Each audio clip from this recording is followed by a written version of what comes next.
I mean, I think the Turqouis X Summit is a great opportunity to bring people together from different fields, from my field, which is energy, innovation in green energy, and bring that together with this particular environment that we're in, the islands here in the Atlantic Ocean, and really drive new solutions for challenges that are, yeah, getting bigger every day. Well, I think for me personally, one of the key takeaways is that this whole area of what they call the blue economy, the ocean economy, is really almost unexplored. There's a lot of potential for addressing climate-related issues within this space of the ocean economy, the blue economy, and it's also an area that is unexplored scientifically. So we also lack the knowledge to really address a lot of the questions that are still out there.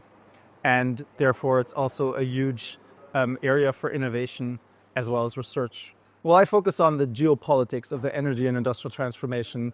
And with increasing geopolitical rivalry, also the oceans, the sea, is becoming securitized, is becoming an issue of security. And especially if we're thinking of offshore wind development, there are a lot of critical infrastructure components, infrastructure nodes where data come together, where electricity flows come together. And that is going to become an important issue to look at in more detail to understand where, in our case, the European Union needs to look to ensure that we're sovereign, that we're able to control those data and electricity flows, and ensure that we're resilient to any shocks that we might experience. Well, I think that I've been focusing on in the last few years. I've been focusing on the role and the potential of hydrogen to help decarbonize hard-to-abate sectors, and for Germany, which is going to be a net importer of hydrogen, that doesn't have the capacity to supply its own net zero economy with the necessary quantities of hydrogen, means that Germany has been looking at how it can maybe get hydrogen or hydrogen derivatives to Germany to, like I said, decarbonize its economy. So that means I've actually looked quite a bit already at other geographical areas, at North Africa, but also other countries in Africa, and how they might play a role in this.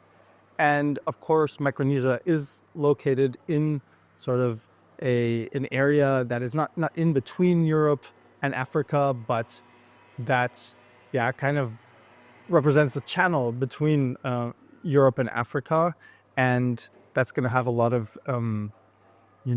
implications for if we want to develop this hydrogen economy, or an economy based on hydrogen-related solutions. And so Micronesia is going to play an important role as a geographical area.